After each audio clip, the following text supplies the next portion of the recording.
ವೀಕ್ಷಕರೇ, ನೀವು ನೋಡ್ತಾ ಇದ್ದೀರಿ ಸುದ್ದಿ ಸಹ್ಯಾದ್ರಿ. ನಾನು ಭೂಮಿಕಾ.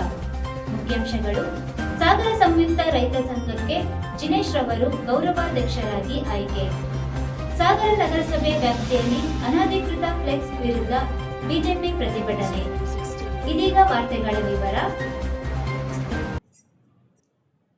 ಸಾಗರ ತಾಲೂಕು ಸಂಯುಕ್ತ ರೈತ ಸಂಘಟನೆಗೆ ರೈತ ಮುಖಂಡ ಜಿನೇಶ್ ರವರನ್ನು ಗೌರವಾಧ್ಯಕ್ಷರಾಗಿ ಆಯ್ಕೆ ಮಾಡಲಾಗಿದೆ. ಈ ಹಿನ್ನೆಲೆಯಲ್ಲಿ ಸಾಗರದ ಸಂಯುಕ್ತ ರೈತ ಸಂಘದ ಸದಸ್ಯರು ಅವರನ್ನು ಅಭಿನಂದಿಸಿ ಗೌರವಿಸಿದರು. ತಾಲೂಕಿನ ರೈತ ಸಂಘಟನೆಯ ಮುಂದಿನ ಎಲ್ಲ ಚಟುವಟಿಕೆಗಳಿಗೆ ಮಾರ್ಗದರ್ಶನ ನೀಡುವ ಉದ್ದೇಶದಿಂದ ಜಿನೇಶ್ ರವರನ್ನು ಗೌರವಾಧ್ಯಕ್ಷರಾಗಿ ಆಯ್ಕೆ ಮಾಡಲಾಗಿದೆ ಎಂದು ಸಂಘದ ಪ್ರಮುಖರು ತಿಳಿಸಿದ್ದಾರೆ. ಯಾವುದೇ ರಾಜಕೀಯ ಪಕ್ಷದ ಬೆಂಬಲವಿಲ್ಲದೆ ರೈತರ ಹಕ್ಕಿಗಾಗಿ ಹೋರಾಟ ಮುಂದುವರಿಸಲಾಗುವುದು ಎಂದರು. ಅಭಿನಂದನೆ ಸ್ವೀಕರಿಸಿದ ಜಿನೇಶ್ ಅವರು ಮಾತನಾಡಿ, ಸಂಘದ ಎಲ್ಲ ಚಟುವಟಿಕೆಗಳಲ್ಲಿ ಸಕ್ರಿಯವಾಗಿ ಭಾಗವಹಿಸಿ ಸಂಘಟನೆಗೆ ಮತ್ತಷ್ಟು ಶಕ್ತಿ ತುಂಬುವ ಕೆಲಸ ಮಾಡಲಾಗುವುದು ಎಂದು ಹೇಳಿದರು.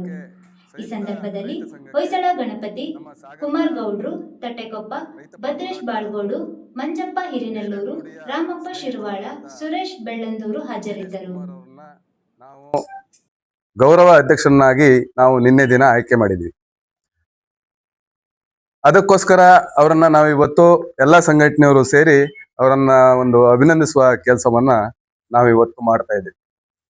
ಹಾಗೆ ಏನು ಸಾಗರದಲ್ಲಿ ಡಾಕ್ಟರ್ ಎಚ್ ಗಣಪತಿಯಪ್ಪ ಸ್ಥಾಪಿತ ರೈತ ಸಂಘ ಇತ್ತು, ಆ ಸಂಘಟನೆಗೂ ಕೂಡ ಇವತ್ತು ಪದಾಧಿಕಾರಿಗಳ ಆಯ್ಕೆಯಾಗಿದೆ, ಮರು ಆಯ್ಕೆ ಆಗಿದೆ. ಪದಾಧಿಕಾರಿಗಳದ್ದು ವರ್ಷದ ಮೀಟಿಂಗ್ ನಲ್ಲಿ ಅಧ್ಯಕ್ಷನನ್ನಾಗಿ ನನ್ನನ್ನ ಆಯ್ಕೆ ಮಾಡಿದ್ದಾರೆ ಆ ಸಂಘಟನೆಗೆ.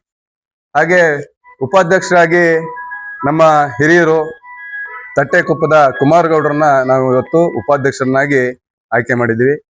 ಹಾಗೆ ಆ ಸಂಘಟನೆಯ ಪ್ರಧಾನ ಕಾರ್ಯದರ್ಶಿಯಾಗಿ ನಮ್ಮ ಭದ್ರೇಶ್ ಬಾಳ್ಗೋಡ್ ಅವರನ್ನ ಆಯ್ಕೆ ಆಗಿದ್ದಾರೆ. ಹಾಗೆ ಸಂಚಾಲಕರಾಗಿ ನಮ್ಮ ಜಿನೇಶ್ ಕುಮಾರ್ ಕೂಡ ಇದ್ದಾರೆ. ಹಾಗೆ ನಮ್ಮ ಸುರೇಶ್ ಬೆಳಂದೂರ್ ಅವರು ಇದ್ದಾರೆ ಸಂಚಾಲಕರಾಗಿ.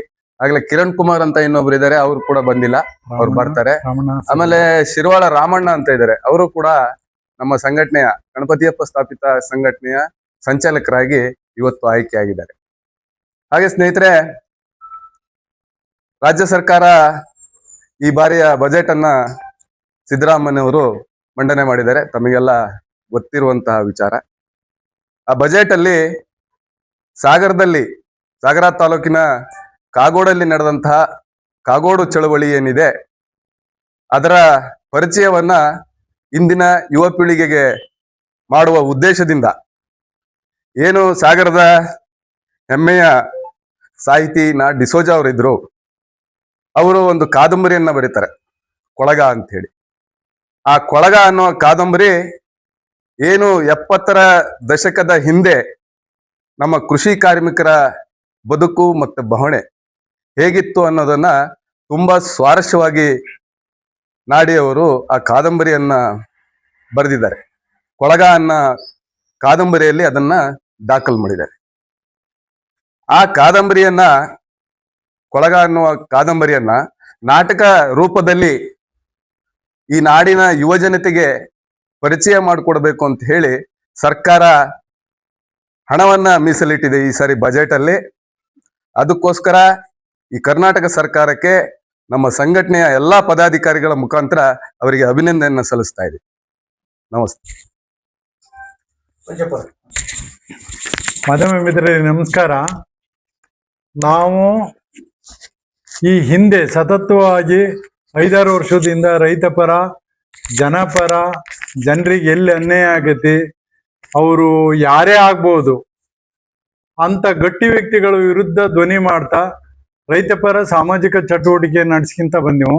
ಅದಾದ ನಂತರ ನಾವು ನಮ್ದು ಒಂದು ಕ್ಯಾರೆಕ್ಟರ್ ಹೆಂಗಿತ್ತು ಅಂದ್ರೆ, ಯಾರು ಜನಪರ, ಜನರು ಇಷ್ಟಪಡ ಅಂತ ಅನ್ಯಾಯದಲ್ಲಿ ಹೋರಾಟ ಮಾಡ್ತಾರೆ, ಇವನ್ ಯಾರ್ಯಾರೋ ಆಗಿರ್ಲಿ ಅಂತರಿಗೆ ನಮ್ಮ ರೈತ ಸಂಘ ಸದಾ ಬೆಂಬಲ ಕೊಟ್ಟು ಅವ್ರ ಜೊತೆ ನಿಂತು ಬಂದಿರೋಂತ ರೈತ ಸಂಘಕ್ಕೆ ಸಂಯುಕ್ತ ರೈತ ಸಂಘ ಅಂತ ನಮ್ಮ ಮಾಧ್ಯಮ ಮಿತ್ರರೇ ಬರೆದ್ರು. ದಯಮಾಡಿ ಅದನ್ನ ನಾವು ಸ್ವಾಗತ ಕೋರ್ತೇವೆ ಮಾಧ್ಯಮ ಮಿತ್ರರಿಗೆ. ಆ ರೈತ ಸಂಘ, ಸಂಯುಕ್ತ ರೈತ ಸಂಘದಾಗೆ ಅಧ್ಯಕ್ಷರು ಆಗಿ ನಾನು ಸತತ ದಿನದಿಂದ ಕೆಲಸ ಮಾಡ್ಕೊಂಡು ಗಣಪತಿಯಪ್ಪ ರೈತ ಸಂಘ ಬಣ ಮತ್ತೆ ಕೆಲವು ರೈತ ಸಂಘ ಬಣಗಳ ಜೊತೆಗೆ ನಾವು ಮೀಸಲಾಗಿ ಬಂದೆವು. ತದಾದ ನಂತರ ನಮ್ಮ ರೈತ ಸಂಘಕ್ಕೆ ಒಬ್ಬರು ಅನುಭವಶಾಹಿಗಳು, ಒಳ್ಳೆ ವ್ಯಕ್ತಿ, ಅತ್ಯಂತ ಹೆಚ್ಚು ಜನಪ್ರಚಲಿತ ವ್ಯಕ್ತಿ ನಾವು ಹುಡುಕ್ತಾ ಇದ್ದೆವು. ಆದರೆ ಜಿನೇಶ್ ಅವರು ನಮ್ಮ ಸಂಯುಕ್ತ ರೈತ ಸಂಘದ ಅದೃಷ್ಟಕ್ಕೆ ನಿನ್ನೆ ನಮಗೆ ಸಿಕ್ಕಿದ್ರು. ಅವರಿಗೆ ನಾವು ನಿನ್ನೆ ನಾನೊಬ್ಬ ಸಂಯುಕ್ತ ರೈತ ಸಂಘದ ಅಧ್ಯಕ್ಷ ಆಗಿ ನಾನು ಅವರಿಗೆ ಗೌರವಾಧ್ಯಕ್ಷ ಆಗಿ ನಾನು ನೇಮಕ ಮಾಡಿ ಅವ್ರನ್ನ ಘೋಷಣೆ ಮಾಡಿದೆ. ಆ ಘೋಷಣೆ ಜನಸಾಮಾನ್ಯರಿಗೆ ಸುದ್ದಿ ಮುಟ್ಟಬೇಕಲ್ಲ, ಹಂಗಾಗಿ ನಾವು ಮಾಧ್ಯಮ ಮಿತ್ರರನ್ನ ಕರೆಸಿ ಈ ದಿನ ಅವರಿಗೆ ನಮ್ಮ ಸಂಯುಕ್ತ ರೈತ ಸಂಘ ಮತ್ತು ಗಣಪತಿಪುರ ರೈತ ಸಂಘದ ಎಲ್ಲ ಸದಸ್ಯರಿಂದ ಒಂದು ಶುಭ ಹಾರೈಸಕ್ಕಾಗಿ ನಾವಿಲ್ಲಿ ಸೇರಿದ್ದೀವಿ. ದಯಮಾಡಿ ಅವರಿಗೆ ಒಂದು ಶುಭ ಕೋರ್ತಾ ಇದ್ದೀವಿ.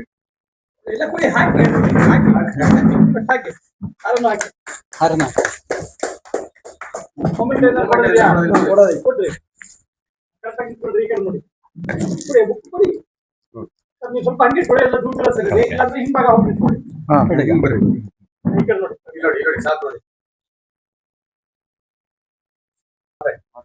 ಎಲ್ರಿಗೂ ನಮಸ್ಕಾರ.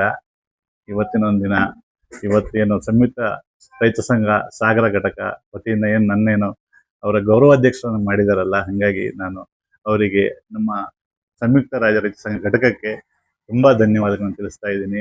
ಚಿರಋಣಿಯಾಗಿರುತ್ತೀನಿ, ಅಭಿನಂದನೆಗಳನ್ನು ಸಲ್ಲಿಸ್ತಾ ಇದ್ದೀನಿ. ಮುಂದೆ ಮಾತಾಡೋಣ. ದಿನೇಶ್ ಅವರು ಕಳೆದ ಹಲವು ವರ್ಷಗಳಿಂದ ಕೆಲವೊಂದು ಹೋರಾಟಗಳಲ್ಲಿ ಮುಗಿದಿರ್ತಾರೆ. ರೈತ ಸಂಘ ನಿಮ್ಗೆ ಹೊಸದೇನಲ್ಲ, ಅಲ್ಲ, ಹಲವಾರು ವರ್ಷಗಳು ರೈತ ಸಂಘದ ಜೊತೆಯಲ್ಲೇ ನೀವು ಬೆಳೆದು ಬಂದಿದ್ದೀರಿ. ಸೊ ಈ ಹೊಸ ಒಂದು ಸಂಘಟನೆಯನ್ನ ಏನು ಪದಾಧಿಕಾರಿಗಳ ಜೊತೆ ಸೇರ್ಕೊಂಡು ಯಾವ್ಯಾವ ಯೋಜನೆಯನ್ನ ನೀವು ಕಾರ್ಯರೂಪಕ್ಕೆ ತರಬೇಕು ಅಂತ ಒಂದು ಕಲ್ಪನೆಯನ್ನ ಅಥವಾ ಕನಸನ್ನ ಕಂಡಿದ್ದೀರಿ ಸರ್? ಈಗ ಮೇಯ್ನ್ ಆಗಿ ನಾನು ಈ ರೈತ ಸಂಘಕ್ಕೆ ಸೇರ್ಲಿಕ್ಕೆ ಕಾರಣ ಡಾಕ್ಟರ್ ಎಚ್ ಗಣಪತಪ್ಪ ಇದ್ರಲ್ಲ, ಅವರ ಒಂದು ಆತ್ಮಚರಿತ್ರೆ ಪುಸ್ತಕಗಳನ್ನು ಓದ್ತಾ ಬಂದೆ. ಆಮೇಲೆ ನಮ್ಮ ತುಂಬಾ ರೈತ ಹೋರಾಟಗಾರನ ಯೂಟ್ಯೂಬಲ್ಲಿ ನಾನು ನೋಡೋದು, ಎಲ್ಲರೂ ಫಿಲಮು ಅಥವಾ ಬೇರೆ ವಿಚಾರ ನೋಡಿದ್ರೆ ರೈತ ಸಂಘದ ಒಂದೊಂದು ಹೋರಾಟಗಳನ್ನ ನೋಡ್ತಾ ಬಂದೆ. ನಮ್ಮ ರೈತರುಗಳಿಗೆ ಏನು ಇವತ್ತಿನ ಏನು ಮೇನ್ ಆಗಿ ಹೇಳ್ಬೇಕಂದ್ರೆ ಒಂದು ಬೆಲೆ, ಒಂದು ಅವ್ರು ಬೆಳೆದಂತ ಒಂದು ಪದಾರ್ಥಗಳಿಗೆ ನಿಗದಿತವಾದಂತ ಬೆಲೆ ಸಿಗದೆ ಇರೋದು, ರಾಸಾಯನಿಕ ಗೊಬ್ಬರಗಳು ಕರೆಕ್ಟಾಗಿ ಅವರಿಗೆ ಸಿಗ್ತಾರಂತ ಇರೋದು. ಮೇನ್ ಆಗಿ ನೋಡಿ ಸರ್, ನಮ್ಮ ಕೃಷಿ ಇಲಾಖೆ ಮತ್ತು ಏನು ನಮ್ಮ ರೈತ ಸಂಪರ್ಕ ಕೇಂದ್ರಗಳು ಇವತ್ತು ಒಂದು ಒಳ್ಳೆ ಮಾಹಿತಿಗಳನ್ನ ರೈತರಿಗೆ ತಲುಪಿಸ್ತಾ ಇಲ್ಲ. ಯಾವ ಬೆಳೆ ಎಷ್ಟು ಬೆಳಿಬೇಕು, ಯಾವ ಬೆಳೆಗೆ ಎಷ್ಟು ಗೊಬ್ಬರ ಹಾಕ್ಬೇಕು, ಈ ತರ ಯಾವುದೇ ಮಾಹಿತಿಗಳನ್ನ ನಮ್ಮ ಕೃಷಿ ಇಲಾಖೆಗಳಾಗಿ ಯಾವುದೂ ಮಾಡ್ತಾ ಇಲ್ಲ. ಅದೇ ರೀತಿ ಬಜೆಟ್ಗಳು, ರೈತಪರ ಬಜೆಟ್ಗಳನ್ನ ಘೋಷಣೆಗಳಾಗ್ತಾ ಇಲ್ಲ. ತುಂಬಾ ಕಾನ್ಸೆಪ್ಟ್ಗಳಿದೆ ಸರ್. ಈಗ ಹೊಸದಾಗಿ ಬಂದಿದ್ದು, ನಾವೆಲ್ಲ ಕೂತ್ಕೊಂಡು ಚರ್ಚೆ ಮಾಡಿ ಮುಂದಿನ ಹೋರಾಟಗಳು ಯಾವ ತರ ಮಾಡ್ಬೇಕು, ರೈತರಿಗೆ ಅನುಕೂಲ ಏನ್ ಮಾಡ್ಬೇಕು ಅನ್ನೋದು.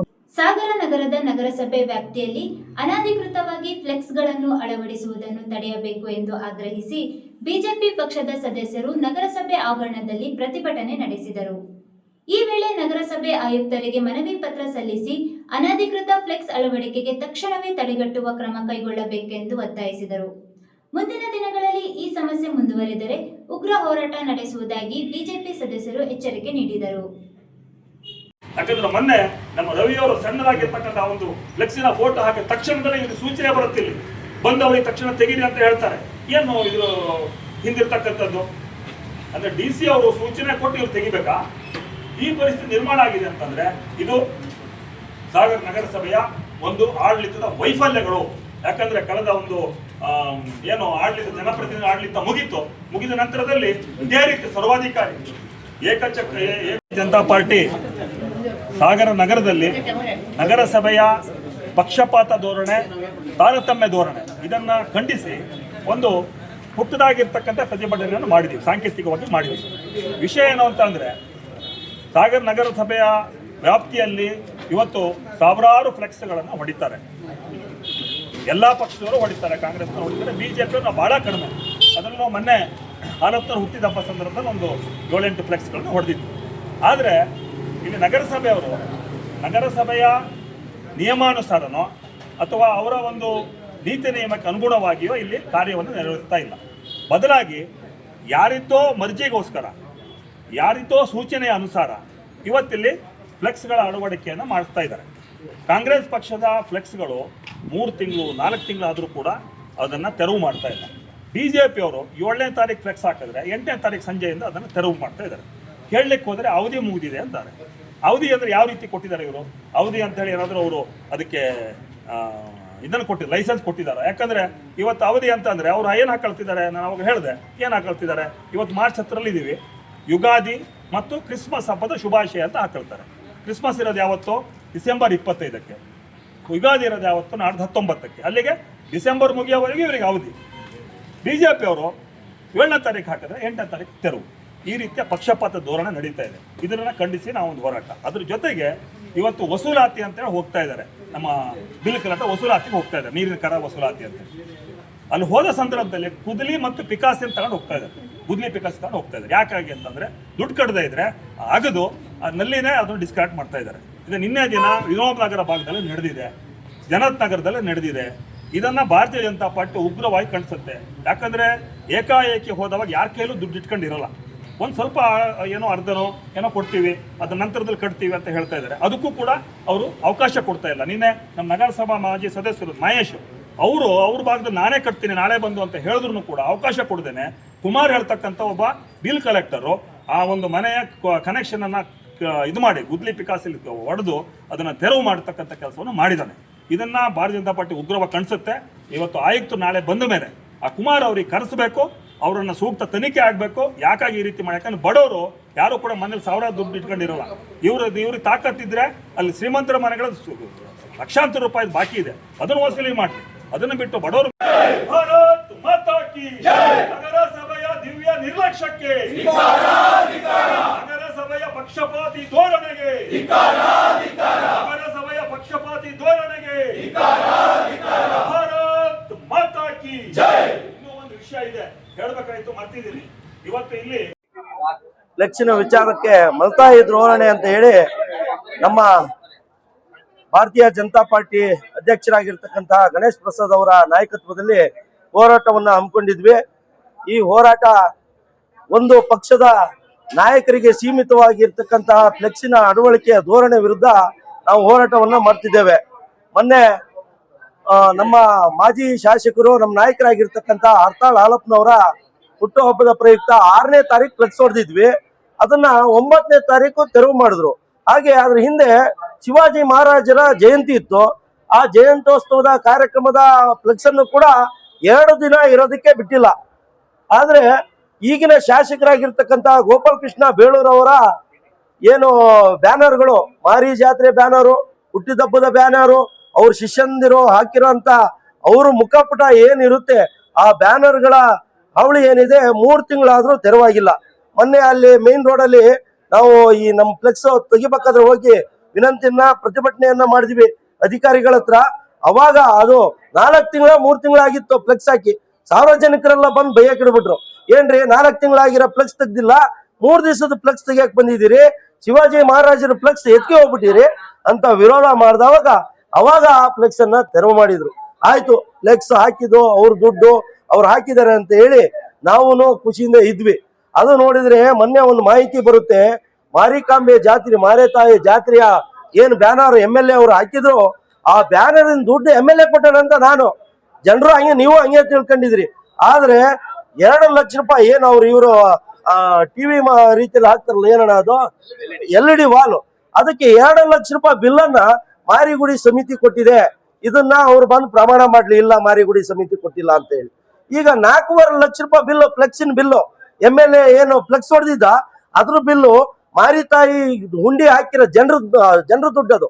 ಅದನ್ನ ಇವನು ಅಲ್ಲಿ ಹೋಗಿ ಬಿಲ್ಲು ಅಲ್ಲಿ ಕೊಟ್ಟಿದ್ದಾನೆ, ಅವ್ರಿಗೆ ಕೊಟ್ರಿ ಅಂತ ಹೇಳಿ ದಬ್ಬಾಳಿಕೆ ಮಾಡ್ತಾ ಇದ್ದಾರೆ MLA ಅವರು. ಇವರು ಪ್ರಾಮಾಣಿಕವಾಗಿ ದೇವ್ರ ಹತ್ರ ಬಂದು ಪ್ರಮಾಣ ಮಾಡಿ ಹೇಳಿ ಇದು ನನ್ನ ದುಡ್ಡಲ್ಲಿ ಫ್ಲೆಕ್ಸ್ ಹೊಡೆದಿದ್ದೀನಿ ಅಂತ. ಅವನು ಸಾರ್ವಜನಿಕರ ದುಡ್ಡಲ್ಲಿ, ತಾಯಿ ದುಡ್ಡಲ್ಲಿ ಕೆಲಸ ಮಾಡ್ದೇನೆ ಶೋ ಕೊಡ್ತಾ ಇರೋ ಅಂತದ್ದು ಅಕ್ಷಮ್ಯ ಅಪರಾಧ ಅಂತ ಹೇಳಿ ಈ ಸಂದರ್ಭದಲ್ಲಿ ನಿಮ್ಮ ಹತ್ರ ಕಳಕಳಿ ವಿನಂತಿ ಮತ್ತೆ ಆಗ್ರಹವನ್ನು ಮಾಡ್ತಾ, ಅವ್ರು ಒಳ್ಳೆ ಶಾಸಕರೇ ಆಗಿದ್ರೆ, ಅಭಿವೃದ್ಧಿ ಪರ ನಾಯಕತ್ವನೇ ಹೊಂದಿದ್ರೆ, ನನಗೆ ಅಭಿಮಾನಿಗಳು ಸಾಗರ ತುಂಬಾ ತುಂಬಿಕೆ ಬಿಟ್ಟಾರೆ ಅನ್ನೋದಿದ್ರೆ ಅವರು ಅಭಿಮಾನನ ಕೆಲಸ ಮಾಡಿ ತೋರಿಸ್ಲಿ. ದಬ್ಬಾಳಿಕೆ ಮೇಲೆ ಮಾರಿಗುಡಿ ದುಡ್ಡನ್ನ, ಜನರ ದುಡ್ಡನ್ನ ಬಳಕೆ ಮಾಡ್ಕೊಂಡು ಶೋ ಮಾಡೋದು ತಪ್ಪು ಅಂತ ಹೇಳಿ ಈ ಸಂದರ್ಭದಲ್ಲಿ ವಿನಂತಿಯನ್ನ ಮಾಡ್ತಾ ನಾನು ಮಾತಾಡ್ಲಿಕ್ಕೆ ನೀವು ಅವಕಾಶ ಮಾಡಿಕೊಡೋದಕ್ಕೆ